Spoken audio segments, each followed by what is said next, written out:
tuned to STL Live. We're back with Ricardo Rey from SLU CPRO and Cheryl Jackson from the Breakfast Club, and we're talking about a forum, a breast cancer forum that's going to be coming up on Monday, January 11th.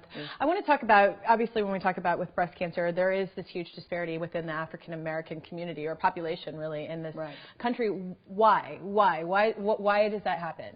Well, I think the why, there's a lot of multifactorial reasons that it's a why, but St. Louis is one of the cities that has a high disparity rate. And so, it's a multitude of factors. I mean, but it's also, in the past, we've done a job with patient navigation in the hospitals, work that the Breakfast Club does, other universities. We have shown that that disparity rate that mortality rate can be reduced. The concern is that if this recommendation becomes a policy, then the good work that has been done in the past could reverse. And we still know that screening works, you know, helping women to get through not only the hospital maze, but get to the resources, help them, you know, once they're diagnosed to continue to stay in their treatment, you know, provide education, information. We know that works. So I think we just want to make sure that the data, good data, really reflects us.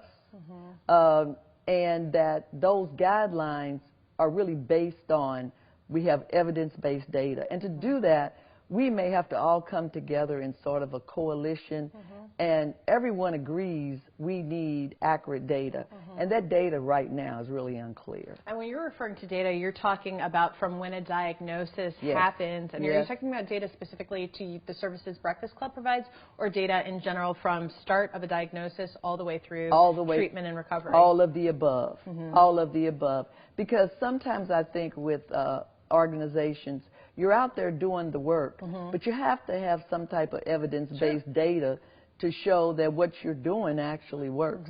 So it has to be a bigger, much bigger than the Breakfast Club. I mean, it has to be everybody coming together, but it has to be, you know, where you can really have data that can be refuted. I want to switch really quickly. You mentioned this in the first segment, Ricardo, but ultimately, why was the age the change in recommendation for screenings changed from 40 to 45, which sort of becomes sort of the tipping point for a lot of this potential confusion and harm. How and why specifically did that happen? Well, try not to get into the weeds too much, but the panelists that look at the evidence are looking at the balance between evidence related to mortality benefits or survival benefits of screening with potential harms related to false positives and overdiagnosis, overtreatment. So the studies are generally done in increments of decades or 5-year intervals. And so they're looking at the data as they go up those different age ranges, and they're seeing that as it gets down to 40 to 45, the incidence, the number of women who are getting breast cancer is going down a little bit, and the risks related to the proportion of false positives is going up.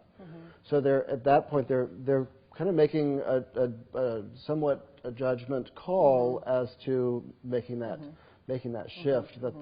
Now I think it's important to point out that they are not. There are still clearly breast cancer risks for women age 40 and even lower, and particularly in the African American community, breast cancers can be more severe and more aggressive. Oftentimes in younger women. So they're not ruling out mammography altogether, but they're suggesting that the women should have a conversation with their physicians. They say that it should still be available. So they're not ruling it out altogether. But see, the problem is, though, we weren't represented in that study. That study was based on European and Canadian women. And the women we're talking about are women that may or may not have a primary care physician, doesn't come in on a regular basis to get their screenings, you know, may not be compliant once they are diagnosed. So it's somewhat of a different, you know, a different category. and we weren't represented in the studies. No, I think this is really, really important to sort of highlight the disparity and to get people talking about this, because really, like I started off the segment, every day there's a new study that comes out, and it can really change people's perception about how they should act about their own health care. Right. Well, go check it out. It's taking place on Monday, January 11th from 11 a.m. to 2 p.m. It's a forum that is going to clear up the confusion about when you should start screenings, when you should start mammograms, specifically within the African American community as well. And it's really important just because those disparities are so large. If you have any questions, you can contact the Breakfast Club at 314-972-8883. Thank you again for being here. I appreciate your time, and I'm sorry we don't have more time to get into this, but thank you very much. Thank you. Thank you. All right, well, we're not done yet. There's more STL Live coming your way. We'll be right back after this break.